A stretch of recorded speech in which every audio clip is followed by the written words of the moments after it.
سو شیرونه درته وایم سجاده چې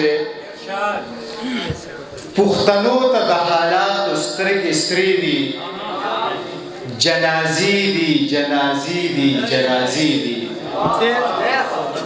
پښتنو ته د حالاتو سترګې سرې دي، جنازې دي جنازې دي جنازې دي. چې تر څو مو انقلاب راوستی نه وي تر هغې مذمتونه بې پیدې دي. چې تر څو مو انقلاب راوستی نه وي تر هغې مذمتونه بې پیدې دي. که منظور دی که داوړ دی که ایمل دی دا د دې رنځور پښتون ولس جامې دي. څو شعرونه نور شي ارشاد. په محبت کې که بېلوزه جانان داسې نه وی،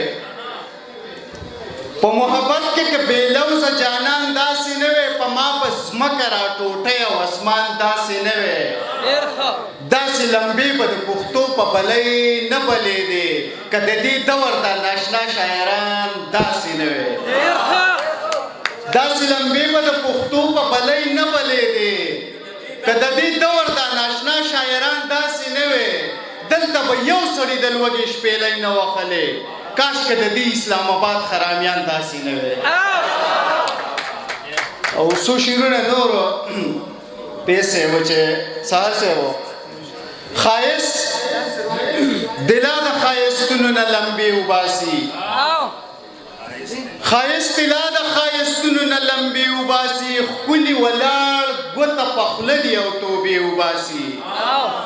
مونږ پر خلوص یو د مینې د بقا قایل یو، کمزر په خلق پتې رنګ په رنګ مالي وباسي.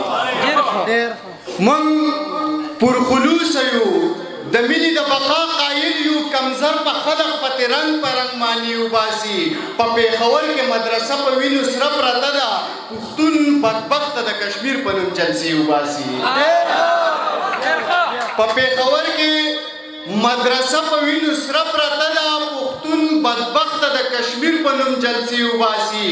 چې وږي نه خوري بوی دې نه ځي په قلاره کښېنه، چې وږي نه خوري بوی دې نه ځي په قلاره کښېنه، چې ملامته وي په عین موقع به خپې وباسي. چې وږي نه خوري بوی دې نه ځي په قلاره کښېنه، چې ملامته وي په عین موقع به خپې وباسي.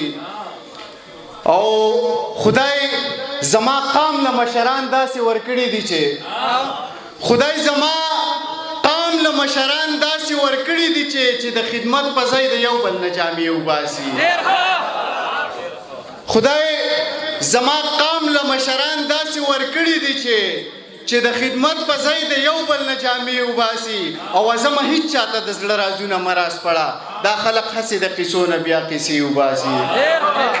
څو شعرونه نور وایم بیا دوه درې شعره دي ترنم وای چې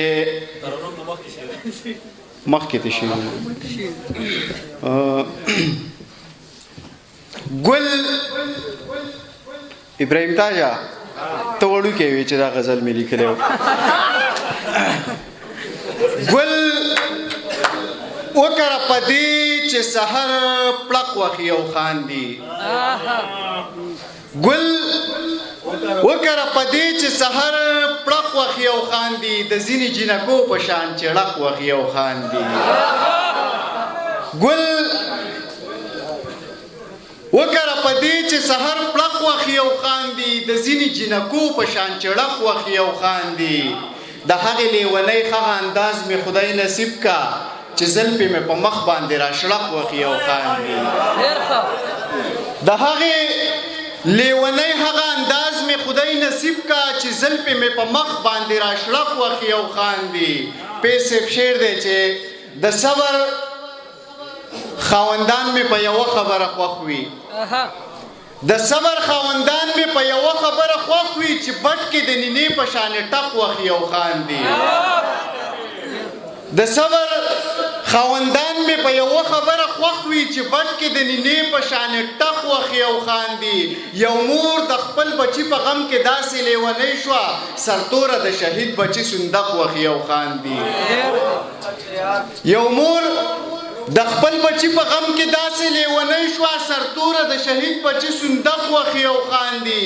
دا چا ور باندې جانان دراتلو کړي ل ډېرې خوشحالۍ نه چې درنجق وخي او خاندي دا چا ور باندې زیره د جانان دراتلو کړي ل ډېرې خوشحالۍ نه چې درنجق وخي او خاندي او دا سرنګ جانان دی دا له کمې خاورې جوړ دی دا سرنګ جانان دی دا له کمې خاورې جوړ دی د زړه د بڼ توتي له مې مرچک وخي او خاندي او زما ناڅاپي راتلی تندر وي خو ښه وي یو سړي که مې د زړه په سر کې چړک وخي او خاندي